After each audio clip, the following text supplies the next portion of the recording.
Pang third perfume natin is itong, ang tagal ding nasa listahan ko to. And then nag-sale sa Faces kaya nabili ko siya. Wala na siyang laman kasi dun sa isang video ko is in-unbox ko na siya. Kasi na-open na. So, pinakita siya. So, eto siya. Ayan. Diba? Ayan. Siya ay Flower Bomb by Viktor & Rolf. Ayan siya yung OG. Ito is ilang ml ba to? 100 ml. Ang cute ng bote niya, parang kaya siya Flower Bomb kasi parang ano siya, yung grenade. Tapos hihilahin mo, may pinaka-pin siya. Pero display lang to wag niyo hilahin kasi masira. Hilahin nyo, tapos ibabato nyo, tsaka siya sa sabog.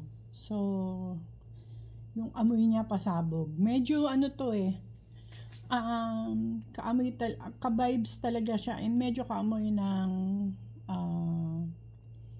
YSL Mon Paris. Yan. Pakita ko sa inyo yung Mon Paris. Yan. So, ito yung YSL Mon Paris ko. 30 ml lang to. And hindi ko siya binili. Nakuha ko lang siya na gift nung bumili ako ng lip perfume. Dalawa yung binili ko, yung bundle. And then, meron siyang mga kasamang free sa site mismo. And kasama tong free na to na 30 ml. Gusto ko siya, favorite ko siya. And ang sweet niya sobra. So, ito yata yung pinaka-sweet na perfume na meron ako.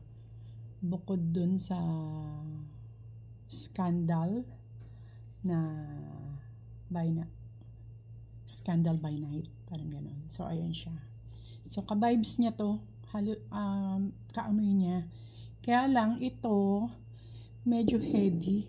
Medyo parang pag nag-spray ako, medyo na bumibigat yung ulo ko and medyo may konting hilo. Pero ang bango niya, ginagamit ko pa rin siya. Pero ito, hindi. Ang bongga niya. Talagang nagagamit ko siya ng todo. Yung mga ka-vibes nila na na perfume yung ano ba ka-vibes nito? Yung La Vie Belle na original. Parang ganun din. So, ayan. Ang ganda. And, lagyan na natin siya ng sticker. Problema ko na naman dahil bako-bako yung kanyang bote. Didikit siya. Ayan. Flower Bomb. Ito yung Flower Bomb. Yung panggawa ko pala ng sticker is Nimbot. Pakita ko sa inyo. Eto. Meron akong Nimbot. Ayan. I-connect nyo lang siya sa cellphone nyo. And then, makakapag-print na kayo. Ayan.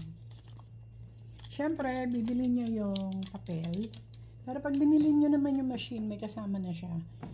Pero kung gusto nyo yung mga sticker na iba-ibang size, ayan, bibili nyo na yun. So, dikit na natin. Ayan. Sana medyo magkakaproblema to. Lagpas-lagpas dun sa sana wag hindi, okay naman. Kita mo, tabingi pa yung pagdikit ko, diba? Sa kanto, mas maliit dito, mas maliit. So, ayan, meron na siyang sticker. Madi-display ko na rin siya. Itatabi ko siya dito kasi sila yung magka-vibes. So, ayan. Ito yung pang 3 gift ko sa birthday ko. So, ayan. Abangan nyo, dalawa na lang. May dalawa pa.